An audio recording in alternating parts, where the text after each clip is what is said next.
Assalamualaikum warahmatullahi wabarakatuh. Kami dari kelompok 6 akan menjelaskan materi mengenai ukuran varians. Sebelumnya perkenalkan anggota kelompok kami. Yang pertama yaitu Nafi Nurhayati dengan NIM 215221129. Yang kedua Hilma Malik Bensia dengan NIM 215221147. Yang ketiga Nilam Aistiawan 215221148. Jadi, apa sih yang disebut dengan ukuran varian? Jadi, ukuran varian adalah ukuran untuk menyatakan seberapa jauh penyimpangan nilai-nilai data dari nilai-nilai pusatnya. Kemudian, ukuran varian dibagi menjadi 6 jenis. Yang pertama yaitu jangkauan atau rank. Yang kedua, jangkauan antar kuartil dan jangkauan semi-interkuartil. Yang ketiga yaitu deviasi rata-rata atau penyimpangan rata-rata. Yang keempat yaitu varians, yang kelima standar deviasi atau simpanan baku, dan yang terakhir yaitu dispersi relatif.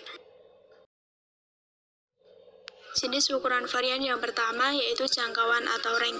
Pengertian dari jangkauan yaitu selisih nilai terbesar dengan nilai terkecil. Kemudian ada dua cara untuk mencari jangkauan. Yang pertama apabila data tunggal, maka cara mencarinya yaitu rank sama dengan nilai maksimal dikurangi nilai minimal. Yang kedua yaitu data berkelompok, yaitu dengan cara menggunakan nilai tengah atau tepi kelas.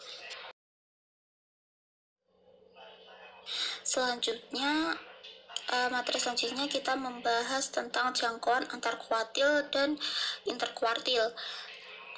Apa itu kuartil? Kuartil adalah nilai yang membagi sekumpulan data menjadi 4 bagian yang sama setelah diurutkan. Nah, untuk jangkauan antar kuartil terlebih dahulu harus mencari nilai kuartilnya. Ada Q1, Q2, dan Q3. Ilustrasinya seperti ini. Misal ada sebuah garis yang sudah diurutkan dari yang kecil hingga yang terbesar. Biar bisa menjadi 4 bagian, kita harus membagi 2 sama rata dulu.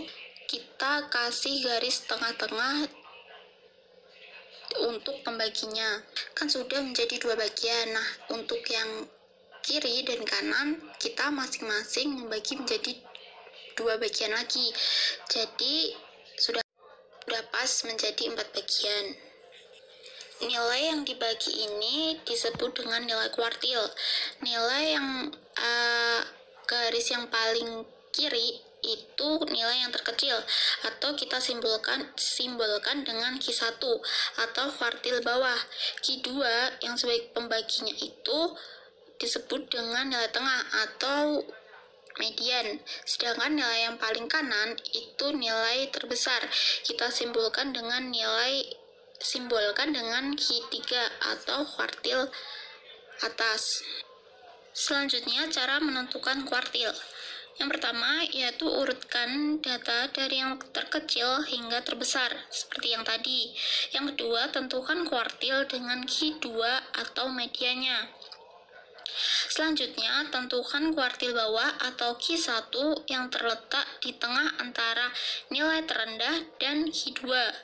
Yang keempat, yaitu tentukan kuartil dari Q3 yang terletak di tengah antara Q2 dan nilai tertinggi.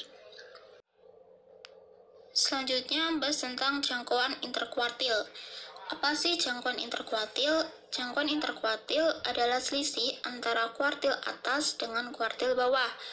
Dapat disimpulkan, rumus dari jangkauan kuartil adalah Q3 atau nilai tertinggi dikurangi dengan Q1 atau nilai terendah.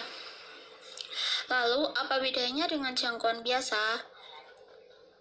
Kalau nilai jangkauan biasa itu mencari nilai terbesar dikurangi dengan nilai terkecil, sedangkan jangkauan interkuartil harus mencari atau menemukan Q1, Q2, dan Q3, dan diawali dengan Q2 dulu. Materi selanjutnya yaitu deviasi rata-rata atau penyimpangan rata-rata. Deviasi rata-rata diartikan dengan nilai rata-rata hitung dari harga mutlak dari simpang-simpangnya. Deviasi rata-rata dibagi menjadi dua, yaitu data tunggal dan data berkelompok. Rumus untuk data tunggal yaitu SR 1/N sigma X dikurangi X bar sama dengan sigma X kurangi X bar dibagi N. SR atau DX yaitu deviasi rata-rata, sigma jumlah, X data, X bar yaitu rata-rata, dan N banyaknya data. Selanjutnya yaitu rumus untuk data berkelompok, yaitu SR sama dengan 1/N sigma F X kurangi X bar sama dengan sigma F XI kurangi X bar sama dengan N. F dalam rumus untuk data berkelompok yaitu diartikan sebagai frekuensi. Baik, selanjutnya membahas tentang materi varians atau ragam. Variansi itu sendiri disebut dengan nilai tengah kuadrat simpangan dari nilai tengah atau simpangan rata-rata kuadrat. Sampel disimbolkan dengan S kuadrat dan populasi disimbolkan dengan A kuadrat. Di varians itu juga dibagi menjadi dua, yaitu data tunggal dengan data berkelompok.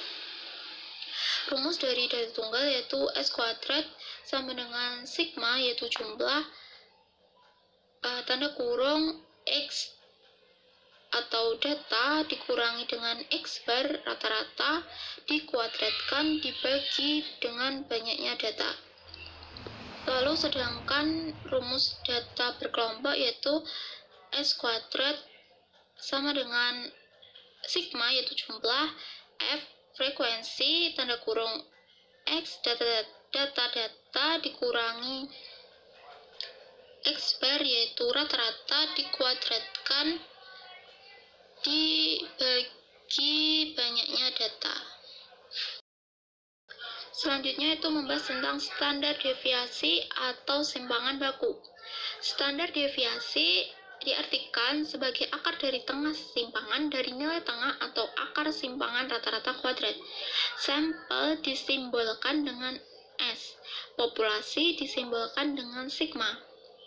Rumusnya yaitu akar pangkat 2 dari variansi, yaitu S akar pangkat S kuadrat. Baik, materi ini dan selanjutnya saya yang akan menjelaskan. Yang keenam, dispersi relatif. Dispersi relatif adalah untuk membandingkan dispersi dari dua atau beberapa distribusi. Pengukuran dispersi relatif terdiri dari yang pertama, koefisien variasi. Rumusnya QF sama dengan S dibagi X, dengan QF sebagai koefisien variasi, S-nya sebagai standar deviasi, min X sebagai rata-rata hitungi. Yang rumus kedua, koefisien variasi kuartil. Rumusnya QFQ sama dengan buka kurung Q3 dikurangin Q1 tutup kurung dibagi 2. Kemudian hasilnya dibagi mi. Dengan KFQ sebagai koefisien variasi kuartil, Q3-nya sebagai kuartil atas, Q1-nya sebagai kuartil bawah, mi sebagai median. Baik, selanjutnya kita akan membahas tentang ukuran kemencengan atau nama lainnya skewness. Ukuran kemencengan atau skewness adalah derajat ketidaksimetrisan suatu distribusi. Jika kurva frekuensi suatu distribusi memiliki ekor lebih lebih memanjang ke kanan dilihat dari minnya, maka dikatakan positif. Sebaliknya, maka menceng ke kiri negatif. Rumus yang pertamanya, SK sama dengan X min MO dibagi S, dengan SK-nya sebagai koefisien kemencengan, MO-nya sebagai modus, S-nya sebagai standar defisiasi, min X-nya sebagai rata-rata hitung. Menurut Person, MO sama dengan X dikurang 3 dalam kurung X dikurang median tutup kurung.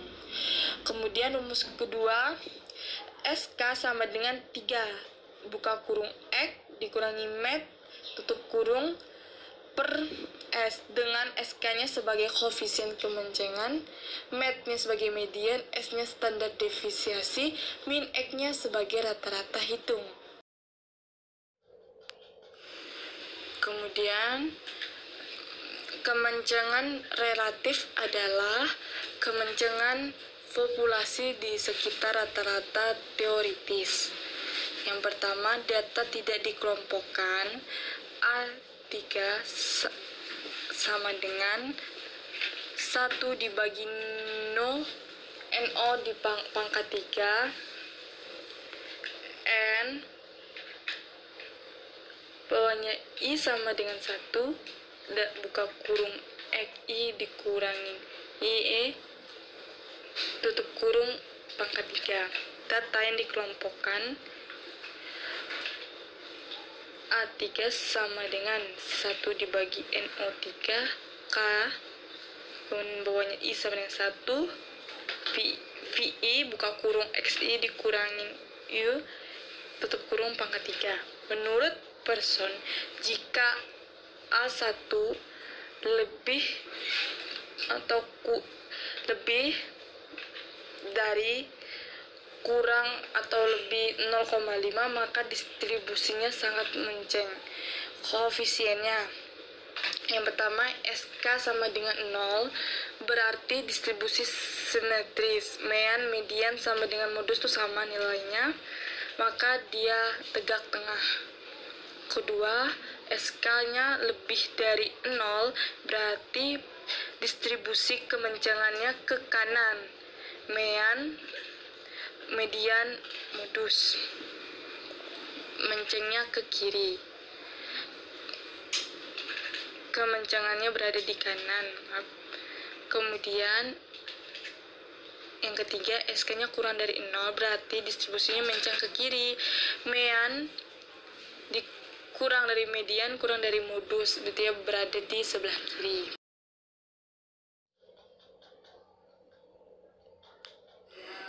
Kemudian ukuran keruncingan atau disebutnya nama lainnya kurtosis. Ukuran keruncingan adalah derajat kepunjakan dari suatu distribusi yang dibandingkan dengan distribusi normal. Macam-macam kurtosis. Yang pertama, leptokurtik, yaitu distribusi dengan puncak yang relatif tinggi. Yang kedua, mesokutik, yaitu distribusi normal, jadi seperti gunung saja. Platikutik, yaitu distribusi dengan puncak relatif datar. Rumusnya, data yang dikelompokkan A4 sama dengan 1 dibagi NO pangkat min 4 N bawahnya I sama dengan 1 XI dikurang dengan U kemudian dipangkat 4. Data yang dikelompokkan A4 sama dengan 1 per NO min 4 K bawahnya I sama dengan 1 XI dikurang U pangkat 4 V. Demikianlah beberapa hal yang bisa kami sampaikan. Apabila dalam penyampaian materi atau sajian materi terdapat kesalahan dan kekeliruan, kami memohon maaf sebesar-besarnya. Cukup sekian dan terima kasih. Wassalamualaikum warahmatullahi wabarakatuh.